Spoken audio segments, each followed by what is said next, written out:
right, Russ, thanks for being on the show. I'm excited for this conversation. I wonder if you could just tell the viewers a little bit about yourself and a little bit about FINTRX.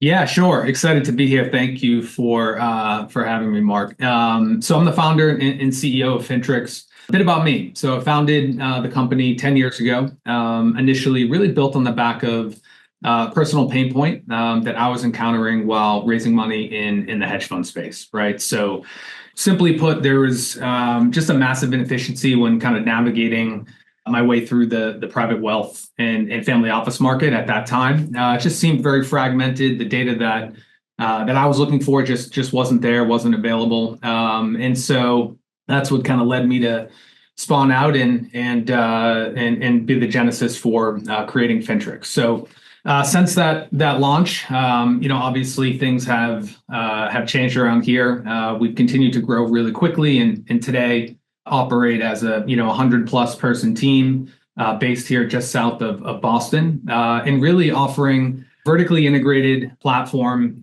providing very comprehensive wealth data across the family office, RIA, advisor, broker-dealer ecosystems, as well as endowments and foundations, which we recently rolled out. And so we offer that to thousands of users globally and really drive towards ultimately empowering them to map or access or even sell into this wealth landscape more efficiently. And to that point, anyone who has ever targeted these channels can really appreciate how difficult and trying that can be. Incredibly time consuming. It can be very fruitful, but the fragmented nature with all these disparate data sources can be really tough to tackle. Or tackle efficiently. So we really solve for that at the core level, and it really has been our mission right from day one to, regardless of your use case, whether you're raising money for a fund, distributing products, ETFs, in the alternative sector, the traditional sector, regardless of the medium, our goal is to really take all of that data, put it into a really digestible, searchable format for you, and then provide analysis and insight on that data to allow you to use it very efficiently in a personalized manner. It certainly is a tough space to target sometimes, especially on the private side, right? That's what it often said, that it's kind of an industry you got to be invited into. Have you seen a change in attitude with family offices in terms of willing to be approached in terms of trying to gather outside information? I know there's benefits for family offices as well as firms trying to target family offices. So have you seen any discernible attitude difference and shift in family offices over the past 10 years? It seems like they've become a lot less insular since COVID. I would agree with that. I think there's definitely a palpable shift that I can see, right, since first starting the company to today, around the forward-facing nature of family offices and how they present, and not to say that they are as forward-facing as a PE firm or a VC shop or something like that, but that being said, when first starting the company, most of these firms were like totally off the grid. That's still the case to some capacity, but I think there's a deal flow component to this as well, where a family is making direct investments, for example, or even into funds, and they want to ensure that they are doing everything in their power to make sure that they're getting access to good deal flow, and at least people know who they are, in some shape or form. That has really shaped that, and so I don't think it will ever be just from the unless there's a regulatory change, right, with filings, where family offices will be as transparent. But there's definitely been a switch there. And I think that's been really good for us in our business, and kind of runs in line with some of the macro trends within family offices today in terms of their growth and where they're investing. It certainly has been a growth in that market, both on the private side and the commercial. Hey, before we get too much into talking about the industry and some of the trends, whenever I get a chance to talk to a founder, I always love to hear their kind of journey a little bit more. Now that you've been at this for 10 years, and obviously your business is in a great path right now. What kind of, looking back on the past decade of starting a business, what was maybe a little bit harder than you thought, and what advice would you give to your younger self? There's a lot there. So the founding journey as a whole is a winding road. We'll say it that way. My journey in particular really became or kind of spawned out of a fascination with data. I was a baseball player prior to doing this. That was really kind of my entire world and what I focused on, almost solely from the time I was 8 years old. And so after that journey finished, after college, I started a data business, and that business was like, focused on the baseball market and tracking like top prospects and things like that. Ultimately was a really fun and interesting thing to do. However, it wasn't the large market and kind of medium that that would ultimately be it for me. But that really taught me and kind of gave me the understanding of the power of data, right? And using data and providing layers of intelligence on that data to specific verticalized markets and how valuable that can be. And so, this opportunity here in founding FINTRX, speaks to that. It's just a different medium, but the same kind of theory applies, right? And so in our world, it's all about, private wealth and the wealth markets and providing transparency and actionable insights and data to that market. In terms of advice, founding the company, I would say a couple of things. First, so many great businesses are spawned out of a real need. So, for me, that was very clear. I didn't go into that role of raising money thinking, hey, I'm looking for a problem to find. You lived the problem. You knew it well. Yeah. Yeah, you lived it. Start with a real problem. I think that's super important. Also, learn to do a little bit of everything in the early days. Be a builder, be a creator. I think that's very valuable. For us, I bootstrapped the business. So byproduct of that is you have to learn how to do an array of things, product. And, in the early days, it's you're doing everything: marketing, accounting, design, building the website, creating messaging, doing sales, right? The list goes on. And lastly, resiliency. I would say this is not for the faint of heart. I'll say that, it's not easy. It's really rewarding, watching your team grow and creating some really wonderful relationships and all of that. But you have to have a massive amount of conviction. I would say you have to be really competitive, and there's definitely a piece of entrepreneurship that's just simply about like how bad do you want it, and how much friction and pain are you willing to withstand, especially in the early days. But conviction would be my biggest piece of advice. You got to have it. Hello. I feel like there could be a whole podcast here, Russ. I agree. Yeah, it's the therapy. A whole podcast series, even. I'm sure there is. Speaking of relationships, I know you have a great relationship with the Schwab Family Office Group. We're both big fans of Eddie Brown. You guys do a quarterly report. Are there any insights that you can share from the past couple of reports?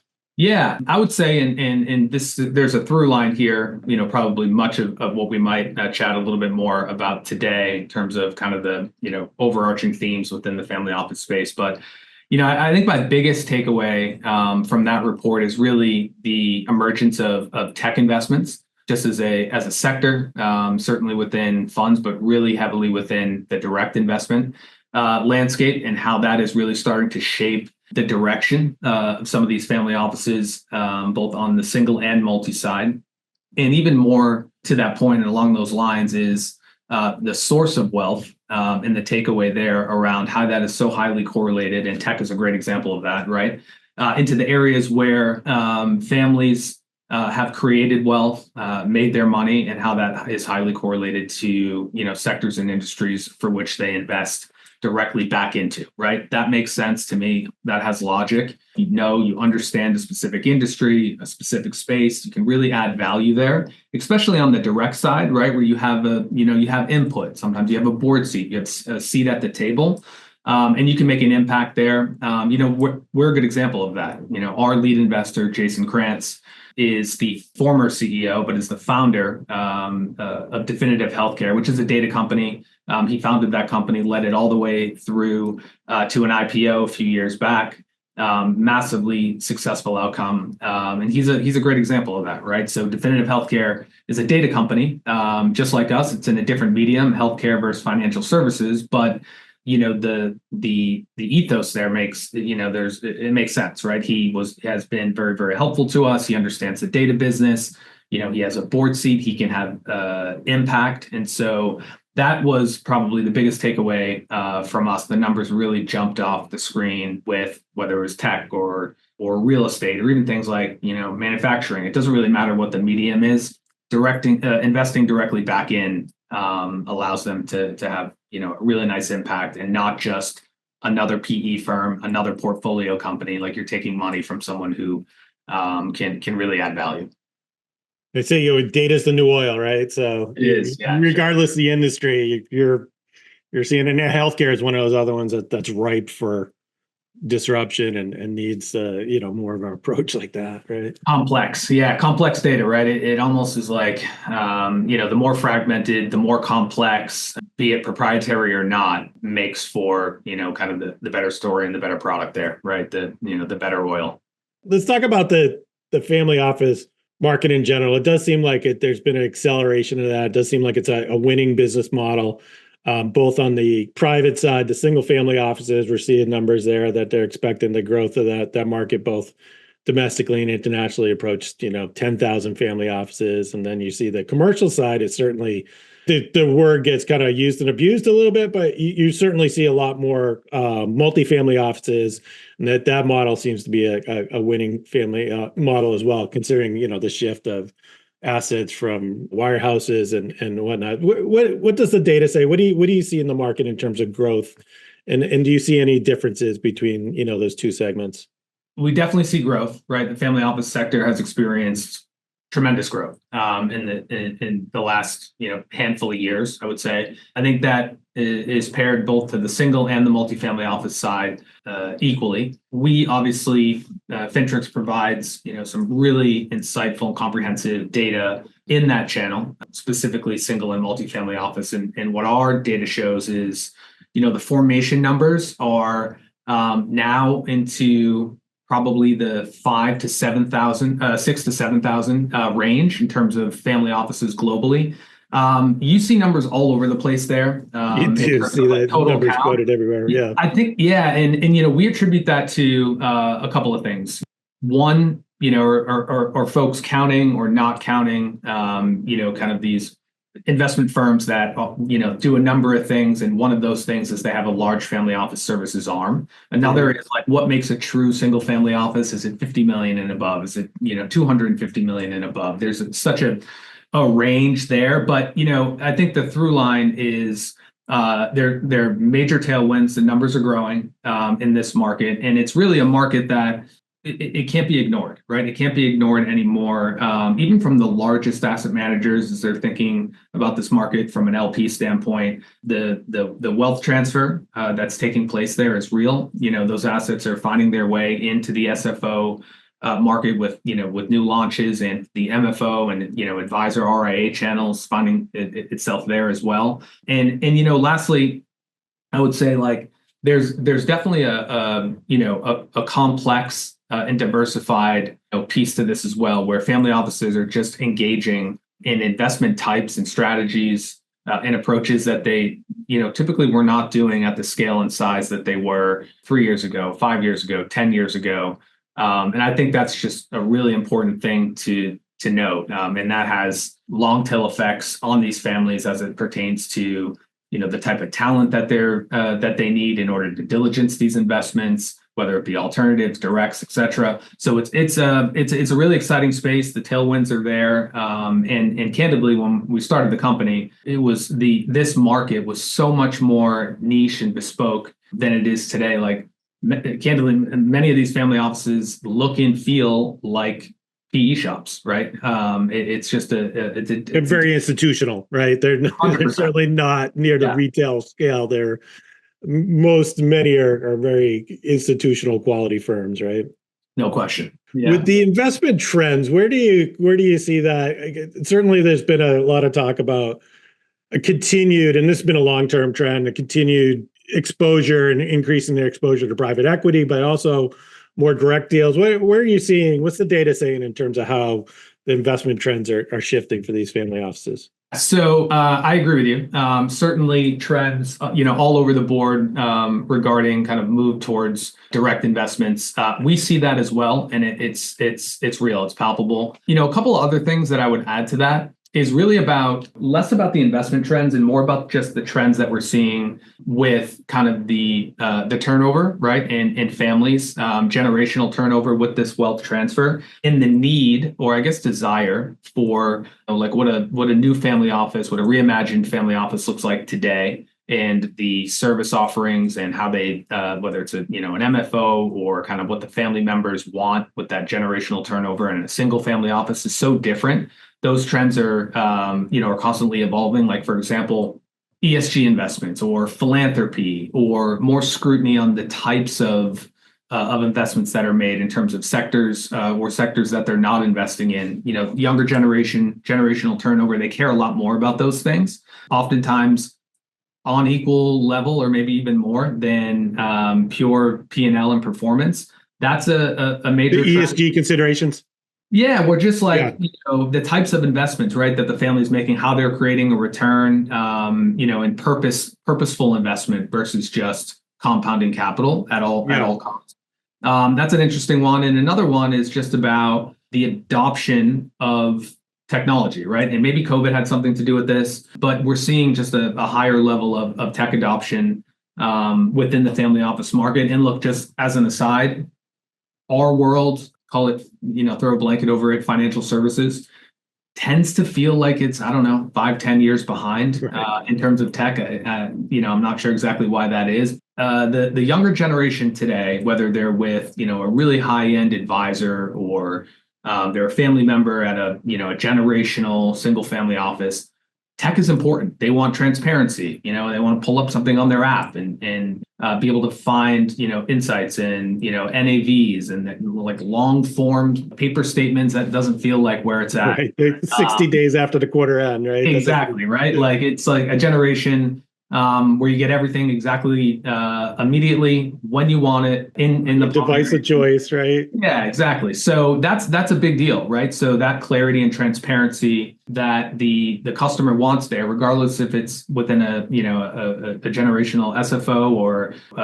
the wider kind of advisor MFO channel, the reporting in tech and how that information is disseminated out to the customer is really important. And we're seeing a large increase in wealth tech, and a lot of the wealth tech is solving that problem. We're trying to solve that problem, kind of doing what we're doing, but on the other side of the trade, ingesting all the information, the reporting information, bringing clarity to it, and presenting it back to the customer in a really easy to digest manner. It's been an interesting trend. I think COVID definitely accelerated it. I don't think it was, it was an existing trend that was the family office, like you said, it's always kind of maybe a little bit slower acceleration, but the same trends exist. Then you see two factors, right? You see the next gen, which are digitally native, grew up, post internet, expect information on their phone when they want it. But there are also this consumerization of IT that's happened even with the older generation, where the older baby boomers, Gen X, they're comfortable with a tablet, they're comfortable with the phone, they have a certain experience at their Fidelity or Schwab that is digital and is graceful, right? Or when they look up information on Google, it's instantaneous. And then they turn to their family office and they're kind of like, hey, why is there a difference here, right? So I think that is interesting. Within your business, obviously the data business, but how has machine learning, AI, and some of the tech trends, impacted you as a builder of technology?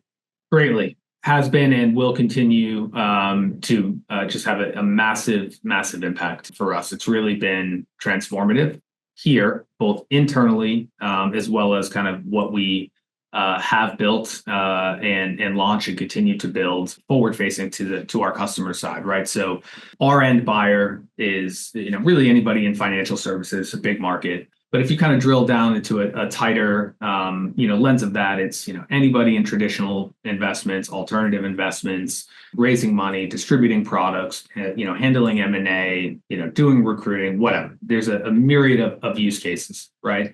All of that pairs down to the consumption of data and consuming that data in a really intelligent manner, right? So AI has allowed us to do so much to help further that and accelerate that for them. So that can be on the backside of the house, right? So allowing us to clean data, into pipelines and process it and analyze it so much faster than we could before for our clients, right? And ingest it from even more sources.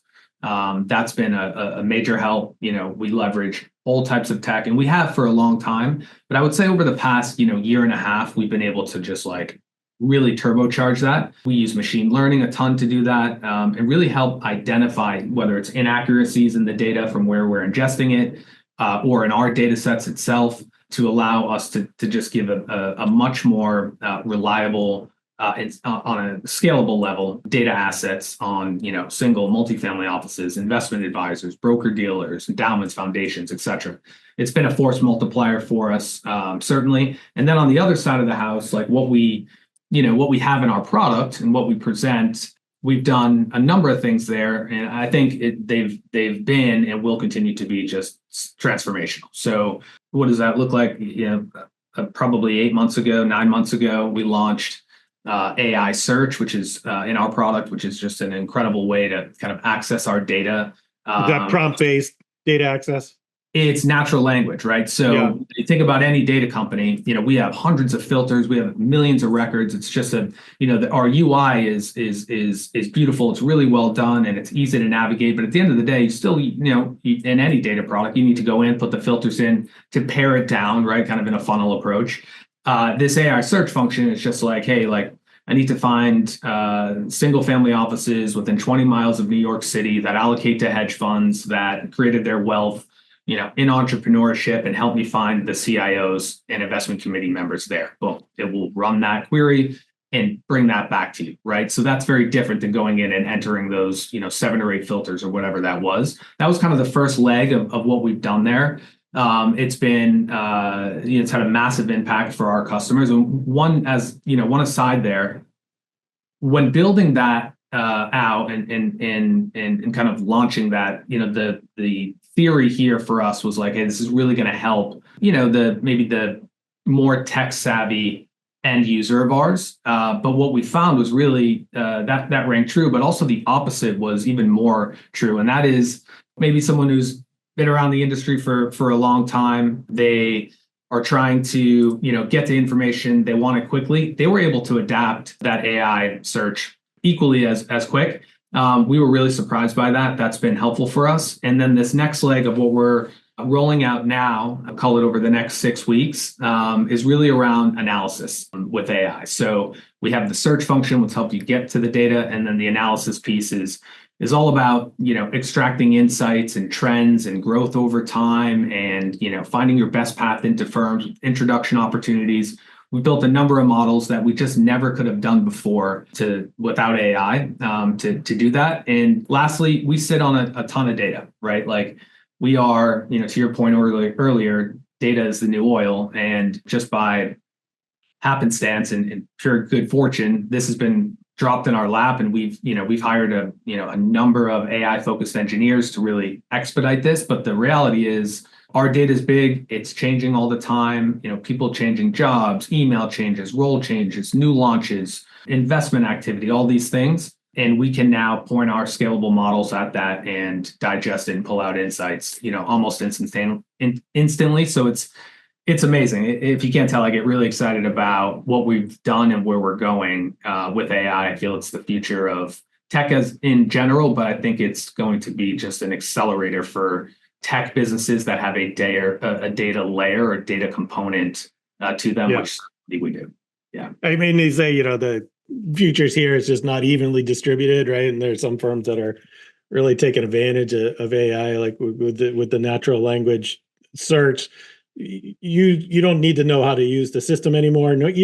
Regardless how graceful and usable it is, what you want is that from a business perspective, you just tell it in natural language and you get the results that you want. That's incredibly powerful. And that's, never mind that then what can be done with it afterwards, right? So really where it's going, new age. Where it's going, right? Like we know what it looks like today. But I think so much of it is for companies like ours is to build outputs, build products, build features, build functionality with AI that feel natural within the product, right? Like, I'm an internal wholesaler, an external wholesaler, somebody on an IR team. When I come into a product and I want to leverage the tool or leverage AI, it shouldn't feel like it's like slapped on as an afterthought or kind of bolted on. And I think that's what you're seeing. And, we use a lot of products too in our vendors. Oftentimes it kind of feels like it's an afterthought, which it is. Like that's the reality of it. We didn't have this 4 years ago, right? So I think that's a big component to it as well. And we'll really kind of bifurcate where, in my opinion, where AI becomes super successful and adopted and used within products and where it does not. And that is like, how native does it feel to the experience, to the user, and how valuable is it to either helping them get to data or information they want to, or extract insights from data and information that they otherwise were not able to do prior to the adoption of AI. This has been a great conversation, Russ. Just want to wrap it up on a personal note. I know that you played varsity baseball for UConn. How does being a collegiate athlete shaped your professional career? Heavily. Yes. I would say heavily. It teaches you failure.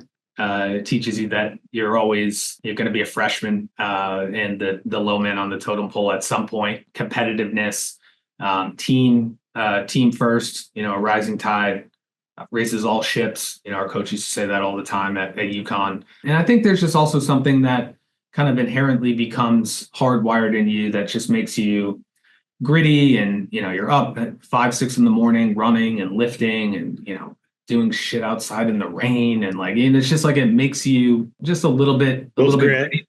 Yeah, it's not always glorious. Of course, when you have a Big East weekend and you're playing under the lights and at Notre Dame or something like that, that feels glorious to your parents who come and watch and what have you. But the lead up to there, and that's hours that put in, yeah, it's any sport, right?